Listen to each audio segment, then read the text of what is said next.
घोटाला है। जब हम पे सबूत नहीं थे तब तो हम इस बात को कहते थे कि हो सकता है। जब पिछड़े वर्ग आयोग की रिपोर्ट आ गई है कि घोटाला हुआ है, आरक्षण छेड़खानी हुई है, तो फिर न्याय देने में क्या दिक्कत है? सरकार को करना तो चाहिए था कि जिन लोगों ने घोटाला किया है, चाहे वो उस विभाग के सचिव होते या इस विभाग के मंत्री होते या कोई और अधिकारी होता, उस पर कार्रवाई करते, उसको जेल भेजते। लेकिन उनको जेल भेजने की बजाय जिन लोगों का अधिकार छिना है उनको, वो 70 दिन से यहाँ बैठे हुए हैं। अब बात रखने जाते हैं तो लाठियाँ मार देते हैं। जब कोई इनकी बात करने आता तो फिर झूठे वादे करने जाते हैं कि हम करेंगे हम करेंगे। अभी मुख्यमंत्री जी ने 7 दिन का आश्वासन दिया था, क्या हुआ आश्वासन का?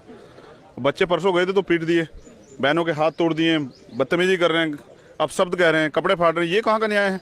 और ये कौन सी सरकार है जो देश के प्रदेश के युवा को जो है ना क्रिमिनल बना देना चाहती है? तो घोटाला हुआ है, मुख्यमंत्री जी को न्याय करना चाहिए। मैं तो नहीं मानता हूं कि अगर 70 दिन में नहीं कर पाए तो आगे करेंगे।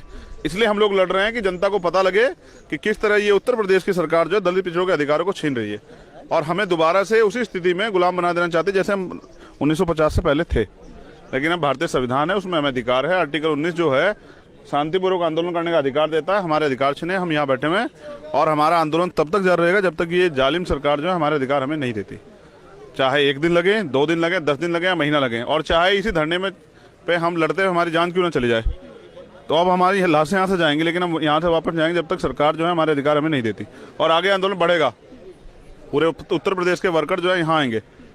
अब यही आंदोलन जो है ना, सब कुछ है इस आंदोलन में। जब तक यहाँ पड़े हुए थे, लेकिन आज जब चंद्रशेखर आजाद भाई का हमें साथ मिला तो हमें ये पूरा विश्वास हो चुका है कि अब कोई भी हमारे साथ अन्याय नहीं कर सकता।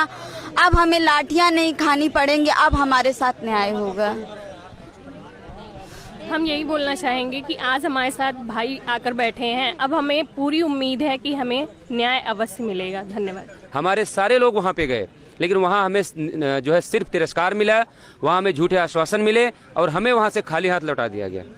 लेकिन हमारे चंद्रशेखर भाई ने पहले दिन यही कहा था कि मैं इस लड़ाई में आपका भाई बनकर खड़ा हूँ, कोई पॉलिटिकल बात नहीं होगी यहाँ पे।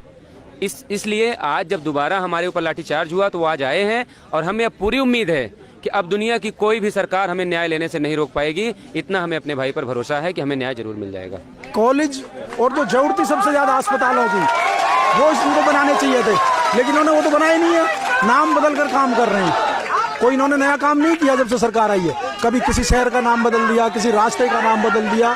तो अब ये जनता ने मन बना चुका है कि इनको ये बदलने का समय आ गया। 2022 में उत्तर प्रदेश से भारतीय जनता पार्टी की विदाई होने लगी और जब तक 69,000 शिक्षकों की मांग पर जो घोटाला हुआ है सरकार उसको नहीं करेगी, तब तक ये धरना जारी रहेगा।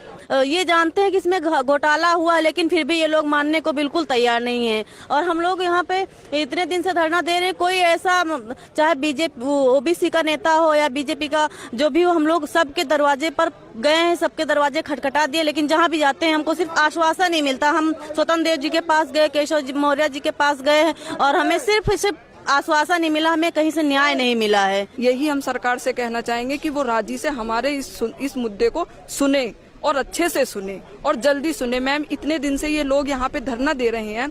मैम किसी के बच्चे कोई 3-3 महीने के बच्चे को लेके अपने यहाँ आती है, किसी का घर परिवार है। मैम हम लोग भी अपनी पढ़ाई लिखाई सब छोड़ के यहाँ बैठे हैं, आगे की भी तैयारी हम लोगों को भी करनी है। लेकिन हम ये चाह रहे हैं कि हमारा ये प्लेटफॉर्म हमें मिल जाता और मिलेगा। मैम मुझे इतना विश्वास है कि जो हमने ये जंग छेड़ी है वो हमारी सफल रहेगी और मैम इसके लिए हमारे साथ बहुत लोग हैं। विभाग से ही आंकड़े आए हैं, हम लोग खुद से नहीं बता रहे हैं, तो उनको देखना चाहिए, उनको ध्यान देना चाहिए। और ये हम उनसे भीख नहीं मांग रहे हैं, ये हमारा हक है, इसलिए हमको देना ही पड़ेगा।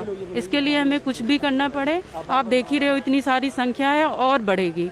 हम पे दया ना है, हम तो चलिए एक पुरुष हैं, उन पे तो दया जो खुले आसमान के नीचे सो रही हैं, खुले में शौच करना मना है, लेकिन वो मजबूरन में मतलब इस तरह से कर रही हैं। स्वच्छ भारत अभियान के तहत ये कहीं ना मजबूर हो रही हैं वो अपने घर से, उनके ससुराल के ताल्लुकात ख़राब हो रहे हैं, उनके रिश्ते ख़राब हो रहे हैं। लेकिन योगी जी ये कब देखेंगे कि भाइयों के साथ बहनों को कब न्याय देंगे? चलिए हम लोगों ने बहनों के ऊपर तो देखें।